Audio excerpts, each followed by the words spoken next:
Bonjour à tous, je m'appelle Frédéric Urbain, je suis très honoré qu'on m'ait invité à animer cette session. Donc les intervenants de cette session sont le docteur Sarah Sportisch, qui est praticien hospitalier au centre expert bipolaire de l'hôpital Fernand Vidal depuis 2011, qui est responsable du programme d'éducation thérapeutique de cette unité et auteur de nombreux articles et communications sur ces thèmes. Elle va nous présenter les éléments diagnostiques du trouble bipolaire. Nous aurons également le docteur Myrna Saloum, médecin généraliste à SOS Médecins, président de la commission scientifique de SOS Médecins France, maître de stage des universités, et qui interviendra sur le rôle de la famille. Le docteur Clotilde Kowalski, médecin généraliste, chef de clinique universitaire au département de médecine générale de l'Université de Versailles-Saint-Quentin en Yvelines, auteur d'une thèse dirigée par Yannick Morvan, ici présent et qui va nous succéder. Elle va nous parler de l'intérêt du dépistage précoce, notamment de l'apport des neurosciences et également des freins à cette prise en charge précoce. Moi-même, Frédéric Urbain, je suis installé depuis une bonne vingtaine d'années, maître de conférences associé à l'Université de Versailles-Saint-Quentin en Yvelines, anciennement directeur médical adjoint au réseau santé mentale, Yvelines Sud, et participant au groupe de travail de la HAS sur la dépression chez l'adulte et l'adolescent. Je vous présenterai des notions sur le fonctionnement de la médecine générale. Sarah, à toi. Tout d'abord, je voudrais remercier les organisateurs, l'association Argos 2001 ainsi que la Fondation Fondamentale pour l'organisation de ces journées et également pour m'avoir invité. Je vais vous présenter moi aujourd'hui les éléments diagnostiques du trouble bipolaire et l'importance de la détection de ces troubles bipolaires par les médecins généralistes. Alors, brièvement, quelques rappels sur le trouble bipolaire. C'est un trouble de l'humeur chronique récurrent qui associe des phases d'humeur de type haut et bas. Les hauts sont caractérisés par des phases d'expansion de l'humeur associées à une augmentation de l'activité et de l'énergie. En fonction de l'intensité et la durée de ces phases, on parlera de manie ou d'hypomanie. Les épisodes maniaques sont des phases intenses d'expansion de l'humeur, souvent associés à des symptômes psychotiques, c'est-à-dire des symptômes délirants, aboutissant le plus souvent du coup à des hospitalisations. Les périodes d'hypomanie sont plutôt des phases d'expansion de l'humeur plus mesurées, plus modérées en termes d'intensité et de durée. Les phases de bas sont des baisses de l'humeur associées à des baisses d'énergie et d'activité. Il existe deux grands types de troubles bipolaires. Les troubles bipolaires de type 1, constitués par la présence d'au moins un épisode maniaque, qu'il y ait ou non des épisodes dépressifs associés. Les troubles bipolaires de type 2 impliquent la présence d'excitations plus mesurées, les hypomanies, et la présence aussi d'épisodes dépressifs. Ces troubles bipolaires ont une fréquence dans la population générale autour de 2% en France. C'est un chiffre qu'on retrouve également dans d'autres pays d'Europe, aux États-Unis et en Asie. Le début de la maladie est le plus souvent précoce, à l'adolescence ou chez le jeune adulte, environ autour de 15-25 ans.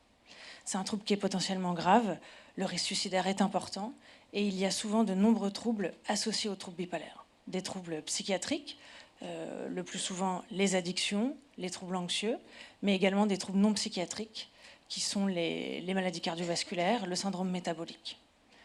C'est un trouble chronique récurrent qui peut être associé, qui peut avoir des conséquences psychosociales importantes et être responsable d'un handicap psychique reconnu. Alors que pourtant, il existe un arsenal thérapeutique médicamenteux, non médicamenteux, qui peut, une fois que le diagnostic est posé et que le traitement est enclenché, améliorer significativement le pronostic des patients. Alors, pourquoi qu'est-ce qui est difficile avec le trouble bipolaire? C'est que souvent les patients sont en errance diagnostique. Le début de la maladie est précoce et pourtant le diagnostic est souvent tardif. En moyenne, il y a 10 ans de retard à ce diagnostic. C'est-à-dire qu'après un premier épisode de décompensation de l'humeur, la mise en place du traitement approprié, qui sera un thymorégulateur, ne sera faite que 10 ans plus tard. En moyenne, les patients vont consulter 4 médecins différents avant la pose du diagnostic et plus de 3 diagnostics vont leur être évoqués avant celui de trouble bipolaire.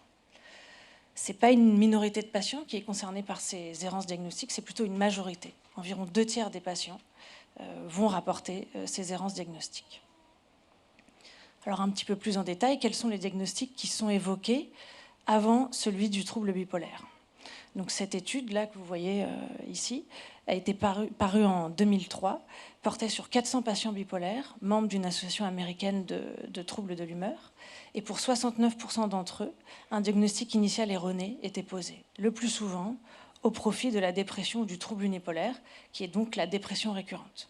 Donc vous voyez sur le schéma ici les différents troubles qui ont pu être évoqués avec leurs différents pourcentages. Donc dans 60% des cas, c'est plutôt une dépression ou un trouble unipolaire qui est évoqué. Dans 26% des cas, un trouble anxieux. Et entre 14 et 20%, soit la schizophrénie, soit des troubles de la personnalité, soit le mésusage d'alcool. La somme ne fait pas 100% est supérieure à 100% parce que plusieurs de ces diagnostics peuvent être évoqués, soit en même temps, soit l'un après l'autre. Alors en quoi ces errances diagnostiques des patients bipolaires concernent les médecins généralistes? Tout simplement parce que 80% des dépressions sont diagnostiquées et traitées par les médecins généralistes. Et que pour au moins un tiers de ces dépressions, ce ne sont pas des dépressions unipolaires, mais plutôt des dépressions bipolaires. De plus, la prévalence du trouble bipolaire chez les patients qui consultent leur médecin généraliste, quel que soit leur motif de consultation, est évaluée plus importante que de la population générale. 2 études ont retrouvé cet élément-là. 2 études portant sur, d'une part, 10 000 patients et l'autre, 9 000 patients. Donc, chez des patients en salle d'attente, attendant une consultation avec leur médecin généraliste, on a évalué la prévalence du trouble bipolaire à environ 4% pour la première et 8% pour la deuxième. Ce qui représente donc des chiffres de prévalence 2 à 4 fois plus importants que dans la population générale. La détection de cette dépression comme étant une dépression bipolaire est un enjeu thérapeutique important puisque le traitement qui sera mis en place sera différent si on est devant une dépression bipolaire par rapport à si on est devant une dépression unipolaire. Alors, comment on peut expliquer ces errances diagnostiques? Peut-être en partie parce que le diagnostic de trouble bipolaire, même s'il a l'air simple comme ça sur le papier, est en fait pas si simple à poser. Donc, voilà, le début est souvent précoce, entre 15 et 25 ans. Je l'ai dit en introduction, il y a plusieurs troubles psychiatriques comorbides qui peuvent être associés. Donc la présentation clinique d'un patient à l'autre peut être très différente, ce qui peut un peu flouter le diagnostic. Et en plus, souvent ce trouble psychiatrique comorbide peut être le motif principal de consultation. Les addictions, les troubles anxieux constituent un motif important de consultation et le clinicien s'oriente vers l'un ou l'autre de ces diagnostics et passe à côté parfois du diagnostic de l'humeur sous-jacent. Également, lorsqu'il y a des symptômes psychotiques, des symptômes délirants qui peuvent être fréquemment associés dans les épisodes aigus du trouble bipolaire, on peut être orienté vers d'autres diagnostics psychiatriques tels que la schizophrénie. Autre élément important de la complexité du diagnostic, c'est la prédominance des épisodes dépressifs chez les patients bipolaires. 90% des patients bipolaires ont plutôt tendance à faire des dépressions que des périodes d'excitation.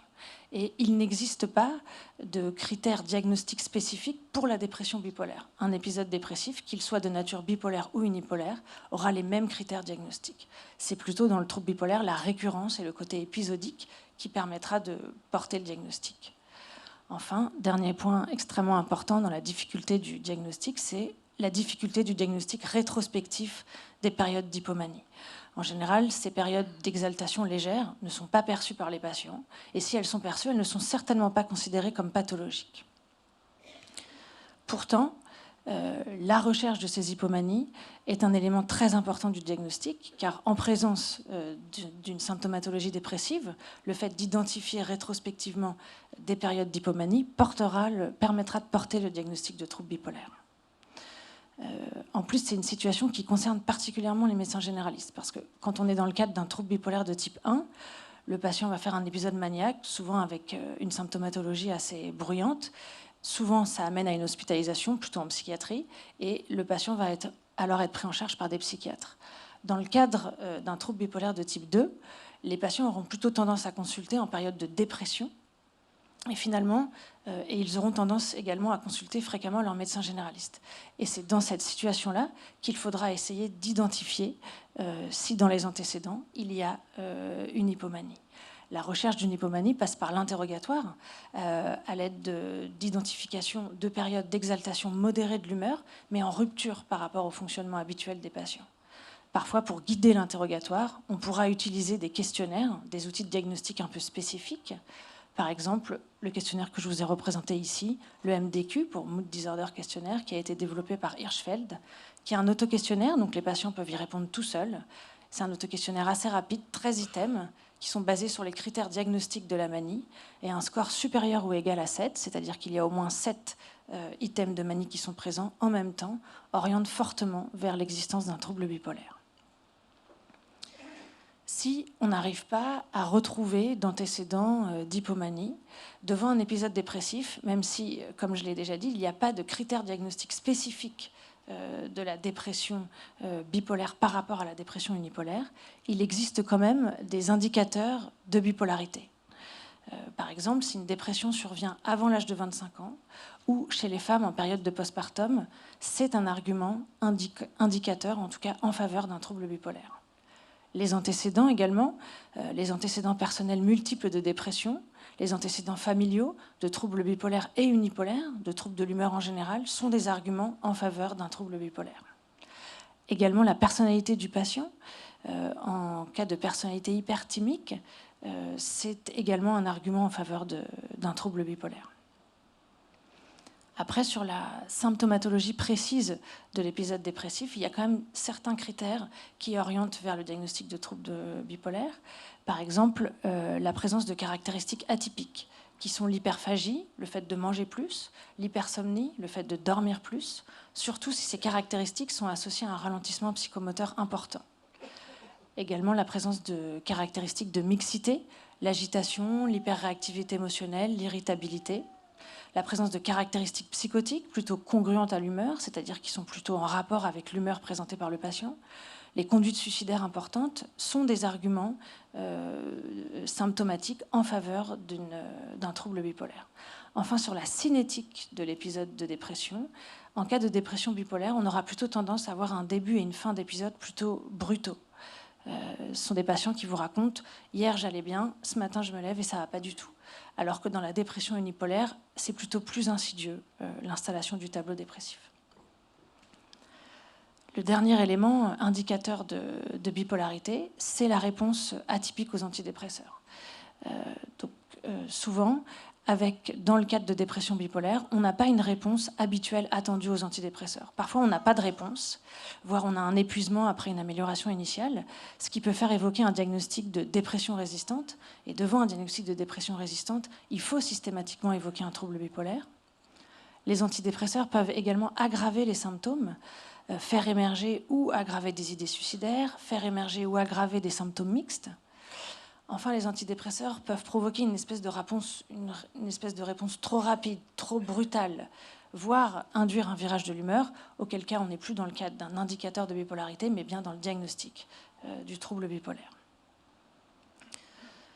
Donc, en résumé, la démarche diagnostique du médecin généraliste devant un trouble de l'humeur, elle est de deux types. Soit devant un épisode maniaque, le diagnostic de trouble bipolaire est posé, et là le patient est le plus souvent référé à un psychiatre et souvent par les urgences. Dans le cadre d'un épisode dépressif, il faut rechercher assez minutieusement des antécédents d'hypomanie, voire utiliser des questionnaires. Et puis, si on ne retrouve pas d'antécédents hypomaniaques, il faut essayer de rechercher des indicateurs de bipolarité qui pourront orienter vers le diagnostic de trouble bipolaire. Là encore, parce que la prise en charge thérapeutique est différente si on est dans le cadre d'une dépression bipolaire. Alors, juste un petit point sur la situation particulière des adolescents, parce qu'on sait qu'il existe des variations de l'humeur importantes qui sont le plus souvent non pathologiques à l'adolescence. Pour autant, le trouble bipolaire, lui aussi, peut débuter à l'adolescence. Et souvent, quand un adolescent va mal, le premier interlocuteur, ça sera le médecin généraliste.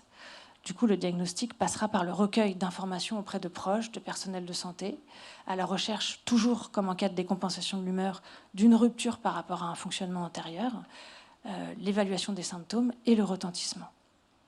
Le tableau clinique présenté par les adolescents est plutôt constitué d'épisodes mixtes, c'est-à-dire où coexistent des symptômes de dépression et des symptômes d'excitation, voire d'une alternance de ces symptômes de l'un à l'autre, plus de symptômes psychotiques, plus de symptômes délirants.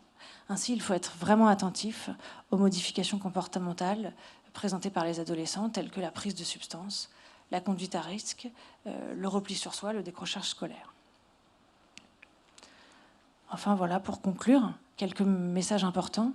Le médecin généraliste tient vraiment un rôle clé dans la détection des troubles bipolaires chez l'adolescent, mais aussi chez l'adulte dans les formes plutôt plus atténuées en termes d'excitation, forme de bipolaire de type 2. Devant tout épisode dépressif, il faut systématiquement rechercher des antécédents d'hypomanie, éventuellement à l'aide de questionnaires, et il faut également rechercher des indicateurs de bipolarité. Après, il faut systématiquement penser aux troubles bipolaires devant un trouble comorbide potentiel, en premier lieu les addictions et les troubles anxieux. Il faut aussi systématiquement y penser devant tout passage à l'acte suicidaire. Enfin, le rôle du médecin généraliste, évidemment, ne s'arrête pas à la détection diagnostique. Il peut être impliqué tout au long de la prise en charge des patients bipolaires. Et d'ailleurs, moi, en tant que psychiatre de centre expert, j'ai plutôt des relations avec les médecins généralistes, pas tellement dans le cadre du diagnostic, les patients étant plutôt référés par des psychiatres au centre expert bipolaire, en tout cas dans celui dans lequel je travaille, mais plutôt dans la surveillance au long cours des patients bipolaires sur les comorbidités potentielles qu'ils peuvent avoir, sur la tolérance et l'efficacité des traitements. Voilà, je vous remercie pour votre attention.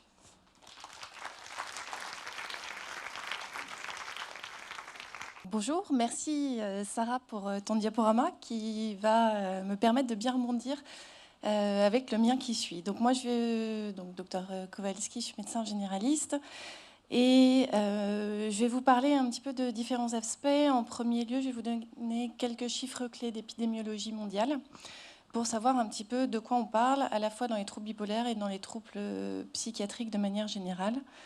Dans un deuxième temps, je vais vous apporter des éléments de neurosciences et de neurodéveloppement pour comprendre comment s'organise notre cerveau au cours de la vie. Et enfin, je vous proposerai de vous intéresser à une nouvelle approche en psychiatrie, en tout cas, qui s'appelle le staging. Il faut savoir que l'Organisation mondiale de la santé a réalisé des études de grande ampleur entre 2002 et 2008 pour connaître la prévalence des troubles psychiatriques dans le monde, dans différents pays. En fait, elle a trouvé qu'il y avait un gros fardeau sociétal de ces maladies et elle voulait essayer d'établir quelques données épidémiologiques. Ce qu'on voit là, je vous ai compilé quelques chiffres. Évidemment, les études sont beaucoup plus grosses que ça. Ce qui m'intéressait de voir, c'est que globalement, pour tout trouble mentaux, quel que soit le pays, alors j'ai pris des pays comparables au niveau développement économique, on a entre 20 et 45% de la population générale qui est atteinte d'un trouble psychiatrique. Donc ça, quand même, ça interroge, parce que je ne sais pas pour vous, mais lorsque l'on interroge, en tout cas la population générale, ce n'est pas du tout l'ordre d'idées qu'elle a de prévalence des troubles psychiatriques.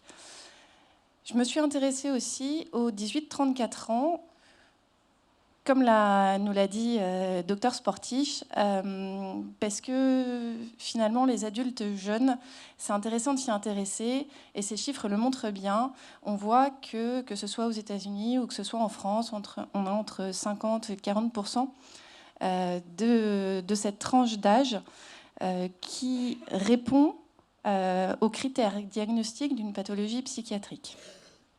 Donc ça fait quand même beaucoup.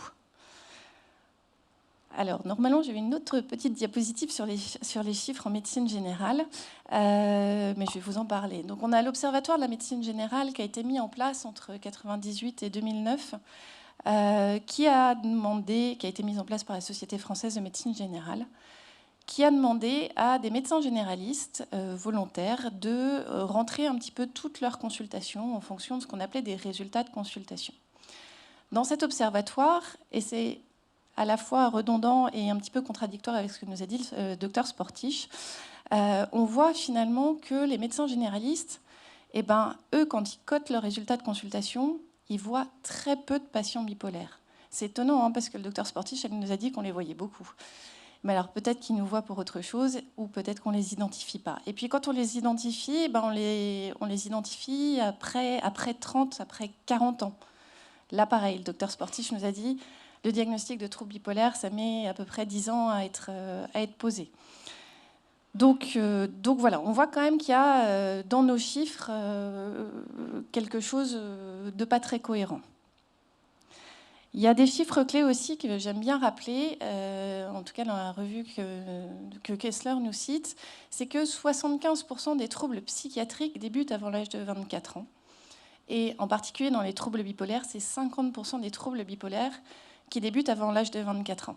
Encore une fois, le docteur Sportisch nous en a parlé, il nous a dit que ça débute tôt. On n'a pas vraiment d'âge, mais ça débute tôt. Et donc, voilà, visiblement, il se passe quelque chose avant 24 ans.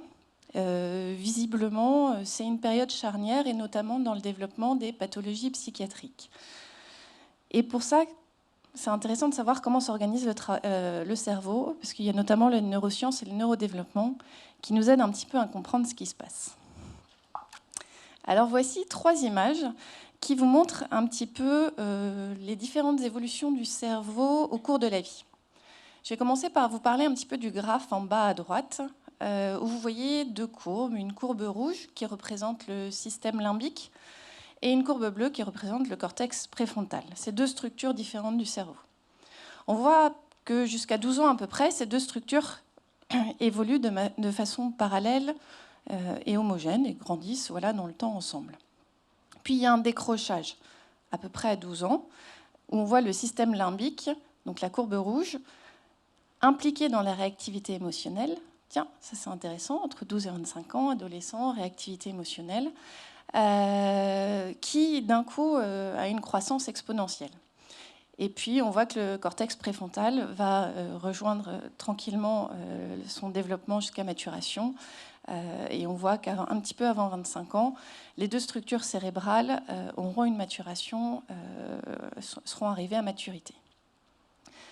Dans l'image du haut, ce que je voulais vous représenter, en tout cas ce qui a été représenté, c'est l'évolution de la matière grise au cours de l'évolution. Là, c'est entre 5 et 20 ans.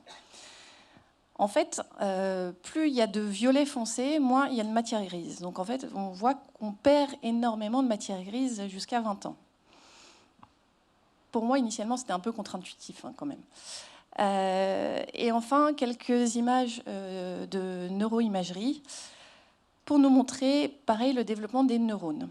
Qu'est-ce qu'on voit ? On voit à l'âge de 5 jours que le développement neuronal, le réseau de neurones, il n'est pas très dense. Ça, jusqu'ici, on s'en doutait. À 6 ans, là, il est super dense, mais très très dense. C'est un filet où il n'y a plus grand-chose qui passe. Et à l'âge adulte, il est moins dense. Donc en fait, si je résume, ce que nous disent les neurosciences, c'est qu'un enfant de 6 ans, finalement, il a beaucoup plus de matière grise que nous et beaucoup plus de neurones. Et que tout ça, ça se modifie après, et plus exactement entre 12 et 25 ans. J'insiste moi aussi un petit peu sur cette période, un peu comme le docteur Sportisch, parce qu'encore une fois, que ce soit l'épidémiologie, que ce soit les neurosciences, on voit bien qu'il se passe quelque chose au moment de l'adolescence. J'aime bien utiliser l'image du docteur Gourion, qu'il a utilisée dans son livre « La fragilité psychique des jeunes adultes », où il compare le cerveau finalement à un jardin. À la naissance, il y a des graines qui sont plantées, et le jardin pousse tout au long de l'enfance. C'est le développement et le neurodéveloppement du cerveau. Puis vient le moment de la taille pour l'organiser en un beau jardin. Et ça, c'est le temps de l'adolescence, c'est le temps de l'élagage neuronal. On se rend compte qu'en fait, à l'adolescence, certains circuits neuronaux sont devenus inutiles et ralentissent le système cognitif. Et donc, il a besoin d'être élagué, il a besoin d'être taillé. Mais on se rend compte aussi que si, par hasard, il y a un facteur extérieur, comme un jardinier maladroit qui ne taille pas bien son jardin, s'il y a un facteur extérieur qui influe sur cet élagage neuronal, on peut aboutir à une fragilité, en tout cas à une vulnérabilité vis-à-vis de certaines pathologies. En comprenant qu'il y a cette période de 12-24 ans qui est un peu vulnérable, un peu fragile, on peut se poser la question de la place du médecin, nous, par rapport à ces maladies psychiques. Et c'est là où j'aimerais aborder avec vous une démarche médicale pour aborder les maladies psychiatriques qui est utilisée dans plein de spécialités médicales, mais pas tellement en psychiatrie, qui est la démarche du staging. Alors voici une petite diapo pour vous étonner, parce que alors, ça n'a absolument rien à voir avec notre propos d'aujourd'hui. Il s'agit d'une image représentant le développement d'une tumeur vésicale dans le temps. Ça paraît assez évident maintenant, en tout cas admis et dans la communauté scientifique et dans le grand public, qu'un cancer, ça se développe petit à petit en fonction de stades et de grades différents. En fonction du stade et du grade de diagnostic, on a un traitement adapté, on a une thérapeutique différente qui est proposée aux patients. Eh bien, on pourrait faire la même chose finalement en psychiatrie. C'est-à-dire peut-être considérer la maladie dans son ensemble et considérer qu'elle peut évoluer par étapes. Voici une autre image pour essayer d'illustrer mon propos. Ces deux schémas représentent à nouveau le neurodéveloppement, mais aussi les symptômes psychiatriques en fonction de leur intensité au cours de la vie. Ça, c'est la courbe bleue. Puis on voit bien qu'il y a un moment, il se passe quelque chose, on passe du symptôme au seuil de la pathologie. C'est un seuil qui n'est jamais facile à définir. Sur la courbe de gauche, vous avez... de droite, parce que c'était un autre diaporama. Sur la courbe de droite, vous avez à la fois le développement du cerveau au cours de la vie. Donc, en intra-utérin, on a la neurogénèse. Pendant l'enfance, on a la myélinisation des neurones, l'élagage neuronal pendant l'adolescence. Et puis, là, en rose sur le schéma de gauche, vous avez les facteurs extérieurs qui pourraient influer, qui influent sur la neurogénèse et le développement du cerveau. Qu'est-ce que ça peut être ? Ça peut être dans l'enfance une infection, une hypoxie à la naissance, une isolation, un déménagement qui est mal vécu. On voit bien qu'à l'adolescence, souvent il se passe quelque chose et que notamment tout ce qui est consommation de drogue ou un stress important peut faire passer, en tout cas d'un simple symptôme, à la pathologie. Donc, finalement, pourquoi je vous parle de ce modèle-là ? C'est parce que peut-être que comme on met beaucoup de temps à diagnostiquer, la maladie, peut-être qu'il faudrait qu'on se place en avant, peut-être qu'il faudrait qu'on fasse de la détection précoce. Et cette détection précoce, il faudrait qu'on trouve des marqueurs, en tout cas des repères, pour pouvoir intervenir, nous, médecins, et notamment nous, médecins généralistes, essayer d'identifier ces symptômes et pouvoir adresser peut-être un peu plus vite. Et donc là, je vais laisser la parole au docteur Urbain, qui va nous parler plus spécifiquement de la médecine générale.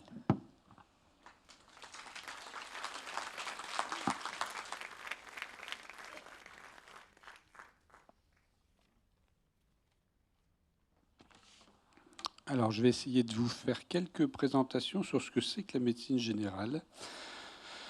Je vais vous parler un petit peu également de l'EBM et des niveaux de prévention. Alors, sur la médecine générale, là, voilà, c'est une des représentations qui existent. Celle-là, c'est celle de la World Organization of National College of Academic Associations of GP.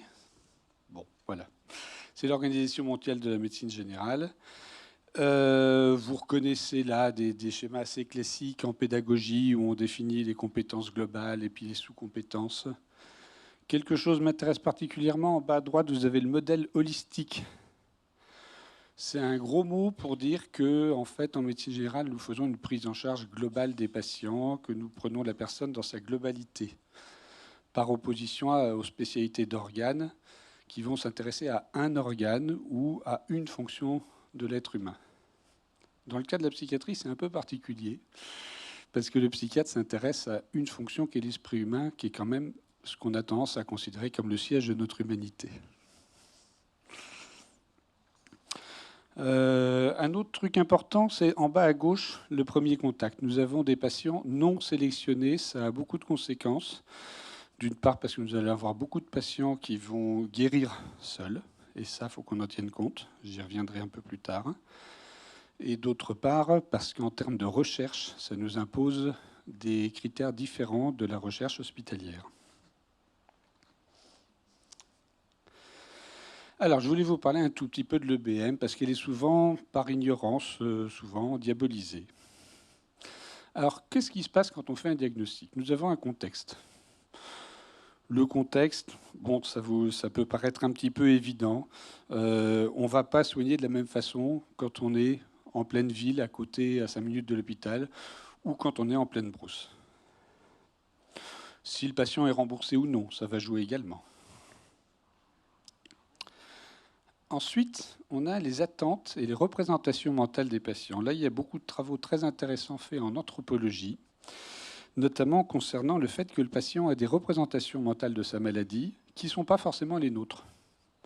Et que ça, nous allons devoir en tenir compte. Si mon patient est convaincu qu'il est malade à cause d'un manque de vitamines, et que moi j'ai envie de lui mettre un antibiotique, il ne va pas tellement comprendre ma logique. Donc éventuellement, je lui prescrirai peut-être l'antibiotique, mais comme un traitement secondaire. L'expérience du médecin, c'est une expérience qui est évidemment académique. On reconnaît des fois les étudiants de certaines facultés par l'importance qu'ils accordent à une maladie, parce qu'ils avaient un professeur qui était un fanatique de cette maladie-là. Elle est également personnelle. J'ai fait il y a 2 ans une névralgie cervico-brachiale. Il y a des traitements qui ont été efficaces, d'autres moins. Et c'est vrai que je sens bien que j'ai tendance, quand je vois un patient qui souffre de la même chose, à favoriser les traitements qui ont marché chez moi. C'est des représentations classiques. L'essentiel, ce qui est important, c'est d'en être conscient. Et enfin, il y a les données de la science. What else? Je vais y revenir. La cible, c'est ça. C'est d'essayer de viser cet endroit idéal où l'attente du patient, l'expérience du médecin et les données de la science se regrouperaient. En pratique, dans la réalité, malheureusement, il arrive assez souvent que nos 3 sphères n'aient aucun espace commun et que l'exercice médical consiste à essayer de trouver une négociation la moins mauvaise possible. Alors pourquoi j'ai mis What else? C'est pas seulement parce que j'aime bien Georges Clooney. Ce cadre, ces 3 sphères sur un fond de contexte, c'est le cadre de tout soin médical. Et on peut mettre autre chose que les données de la science. Moi, personnellement, c'est mon église à moi. Mais j'admets qu'il y a d'autres églises. Des églises plus ou moins sympathiques. Hein. Si vous me dites que vous allez utiliser le thème astral du patient, c'est pas vraiment là mon champ d'activité. Mais par contre, on peut utiliser... Pardon ? Mais il faut le respecter, exactement. Il y a autre chose qui est, à mon sens, très respectable, c'est l'avis d'expert. Alors un expert, c'est quoi? C'est avant tout quelqu'un de brillant, qui a consacré en général une bonne vingtaine d'années de sa vie à fond sur une question, à chercher des solutions, à chercher des réponses. C'est pas n'importe quoi quand même. C'est quelque chose qui est respectable. En général, au bout de 20 ans de sa vie, on le nomme chef et à partir de là, il consacre le reste de sa vie à discuter avec des administratifs. Mais ça, c'est... Bon.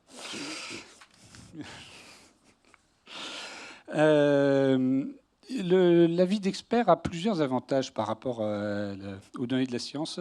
C'est que le cerveau de l'expert lui permet d'acquérir, de prendre en compte certaines nuances qui sont beaucoup plus difficiles à prendre dans la science. Par exemple, quand on fait des études scientifiques, on va prendre souvent des patients purs, qui ont une seule maladie, qui comprennent parfaitement tout ce qu'on leur dit, qui ont une très bonne espérance de vie. Enfin, bon, il y a plein de raisons qui font que voilà, les données de la science, parfois, peuvent être un peu restreintes, alors que, effectivement, l'expert qui a vu passer 1000 patients atteints d'une maladie donnée peut plus facilement prendre en compte les nuances. Et puis, il y a quelque chose qui va peut-être vous étonner, mais l'avis d'expert a un avantage supplémentaire, il est beaucoup plus stable que l'avis de la science. Dans les données de la science, si aujourd'hui, il sort une étude dont les résultats contredisent ce qui était considéré comme vrai, eh ben, on va, de ce jour, immédiatement changer d'avis. Alors que l'expert, pour le faire changer d'avis, il faut un peu plus longtemps. Bien, enfin, voici une représentation des 4 modes de prévention. Alors, vous voyez qu'il y a une représentation graphique qui est intéressante, c'est un modèle parmi tant d'autres. Vous avez en rangée le fait que le patient se considère ou non comme malade, et en colonne, le fait que le médecin considère qu'il y a ou non maladie. En haut à gauche, vous avez la prévention primaire. Ça comporte le dépistage. Le patient n'est pas malade, il n'a rien. On est d'accord, il ne se sent pas malade. Et notre rôle de médecin, ça va être en partie d'éviter qu'il devienne malade. Et puis en partie de repérer si il y a des signes avant-coureurs de sa maladie. Là, bien évidemment, la connaissance de la personne va jouer énormément, et comme ça a été très bien dit auparavant, la connaissance de sa famille.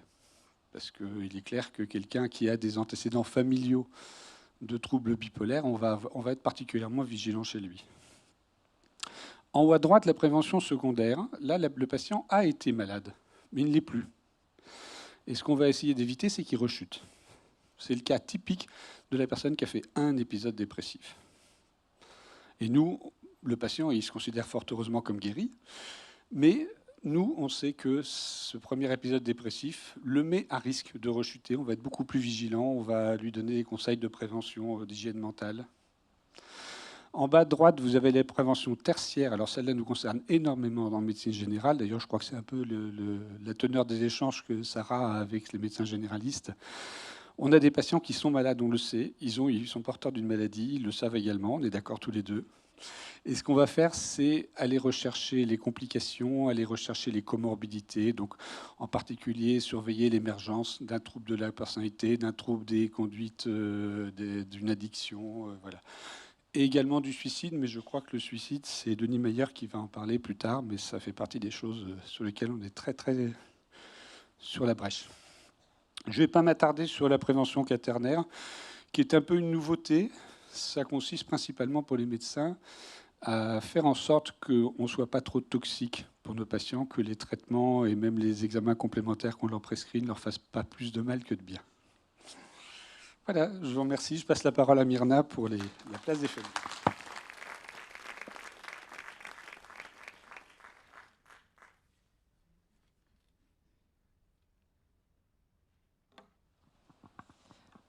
Bonjour à tous. Je remercie les organisateurs de m'avoir invité. Merci Frédéric.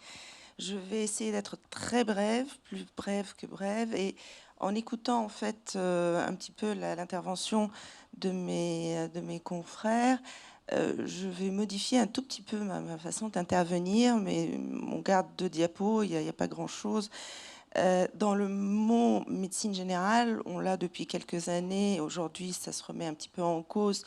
Appeler le médecin généraliste médecin de famille, et dans le mot médecin de famille, il y a famille.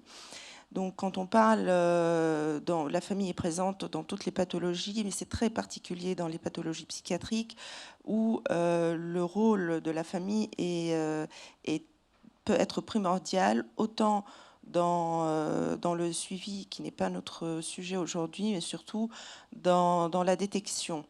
Alors, je vais être très axée, comme l'ont été mes confrères avant, sur la détection très précoce, parce que justement, chez les patients jeunes, qu'ils soient adolescents ou enfants, mais encore aujourd'hui, la bipolarité chez l'enfant, c'est un petit peu compliqué d'en parler, mais si la neuroscience nous montre un jour qu'il y a des repères qu'on peut, ou des choses à détecter, bah, la place des parents, elle est effectivement primordiale, puisque jusqu'à 18 ans, mais même un tout petit peu au-delà, c'est la famille qui emmène. Donc quand je dis la famille, ça peut être les parents, ça peut être l'entourage proche, qui va pousser le patient à consulter, ou en tout cas qui va détecter. Donc plus on va détecter les choses d'une façon précoce, mieux on va soigner, prendre en charge nos patients, et mieux sera le pronostic. Donc meilleur sera le pronostic. Donc c'est pour ça, si on pense qu'il y a des retards diagnostiques, il y a effectivement une sorte de nomadisme, surtout dans le type 2 de la bipolarité, comme le docteur Sportisch a dit. C'est lié particulièrement aux phases d'hypomanie ou à la dépression, qui est entre guillemets étiquetée juste dépression, et c'est là où la famille a toute sa place. C'est là où le médecin généraliste traitant peut, à travers des petits outils, à travers surtout, j'enchaîne sur le patient un peu plus âgé, l'anamnèse. Donc quand le patient il est plus âgé, on peut essayer de lui demander d'avoir un entretien avec son entourage et sa famille pour rechercher des petits indices qui peuvent nous orienter vers une bipolarité qui n'a pas été détectée jusque-là. Et ça, je pense que c'est très important à mettre dans notre schéma diagnostic thérapeutique, nous, mais aussi à toutes les personnes qui pensent qu'autour d'eux, il y a peut-être un enfant, un adolescent, un jeune, un parent qui a des troubles qui jusque-là sont passés inaperçus. Je ne vais pas revenir sur la liste de tout ce qui est qui sort des choses classiques. Donc, la famille, il ne faut pas hésiter à s'entretenir avec. Évidemment, pour amener le diagnostic, mais aussi pour soutenir le patient, pour le soutenir dans un premier temps, pour le diagnostic initial, mais aussi pour les rechutes. Après, il y aura d'autres discussions sur le suicide, éventuellement pour ça, mais aussi pour toute comorbidité, donc notamment les addictions.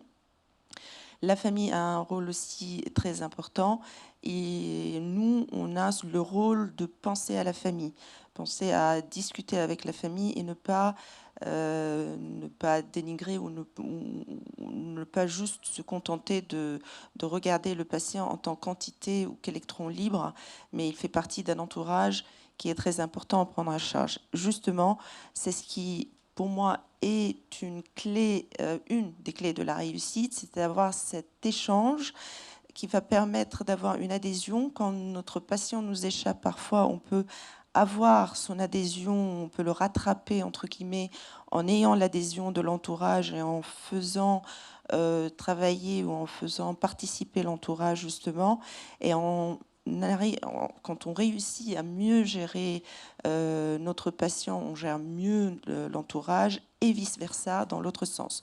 Donc là, on déborde un tout petit peu sur au-delà de la prévention et de la détection, mais il faut comprendre que si aujourd'hui on détecte tard et on tombe un tout petit peu en tant que médecin traitant ou spécialiste sur des cas qui sont un petit peu tardifs, il faut remonter la chaîne et pour se dire qu'est-ce qui autour de mon patient peut me permettre d'aller vite et de diagnostiquer, de prendre en charge d'une façon assez précoce le patient.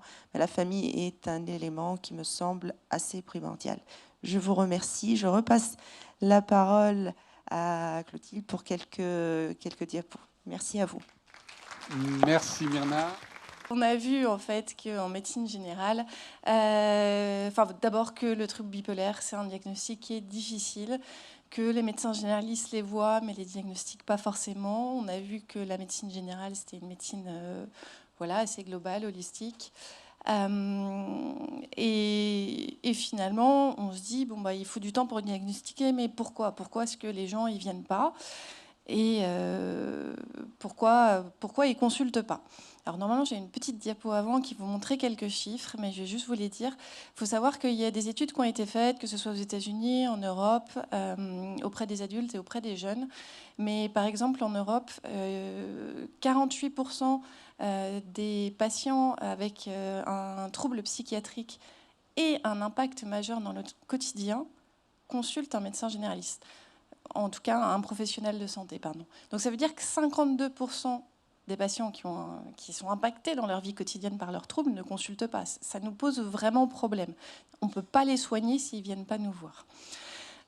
Et donc, il y a justement Gulliver, l'équipe de Gulliver, qui a essayé de répertorier quels étaient les freins au fait de consulter. Globalement, on pourrait en mettre, alors il en manque un sur la diapo, mais moi j'en ai retenu 4. Les freins dus au patient lui-même, les freins dus à la société, au système de soins et aux professionnels de santé. L'individu, d'abord, pour consulter, il faut qu'il se sente malade. Ça paraît évident, mais ça ne l'est pas du tout dans ces pathologies-là. Et c'est même souvent un symptôme, le fait d'ignorer ses soins, d'ignorer son besoin de soins. Ensuite, peut-être que je vais mettre quand même la diapo d'après. Une fois qu'on se sent malade, il ne faut pas avoir peur du traitement. Là, c'est l'électroconvulsivothérapie, là, le truc qui fait peur dans tous les films. Là, c'est l'image du milieu. Et ça, en psychiatrie, on y est quand même, en tout cas en médecine générale, nous qui voyons, en tout cas qui détectons un peu de dépression, on est quand même franchement confrontés à cette peur du traitement. Voilà. Ensuite, il y a une barrière au niveau de la société. Les maladies mentales, c'est quand même très mal connu de la population générale. Il y a une enquête fondamentale qui a été menée en 2014 et qui retrouve une forte stigmatisation, c'est vraiment le mot, stigmatisation des maladies mentales. C'est-à-dire que 2 Français sur 5 associent la maladie mentale à la folie. Donc moi, tous les dépressifs que je vois en cabinet, ils sont fous. Pourtant, il ne me paraissait pas si fou que ça. Voilà, et en plus, une large majorité de la population croit que quand on a une maladie mentale, eh ben, on a besoin d'être aidé au quotidien. Donc en fait, notre vie est fichue si on a une maladie mentale. Donc ça, c'est une barrière vraiment au niveau de la société, c'est-à-dire qu'on a une méconnaissance des pathologies. On a aussi, et ça Frédéric nous en a parlé, un petit peu des barrières au niveau des professionnels de santé. Certains professionnels de santé ne sont absolument pas à l'aise avec les pathologies psychiatriques. Donc ça, déjà que ce n'est pas facile pour le patient de consulter, mais en plus, s'il a en face un professionnel de santé qui lui montre tous les signes qu'il n'est pas à l'aise, il va encore moins en parler. Les études ont montré que plus le professionnel de santé prend en charge des troubles psychiatriques, plus il est à l'aise. Donc pareil, il y a un petit peu un biais de sélection dans ces cas-là. Et ce n'est pas parce qu'on est médecin qu'on n'a pas de préjugés. On vit tous avec nos préjugés et aussi bien nos préjugés dans la santé mentale.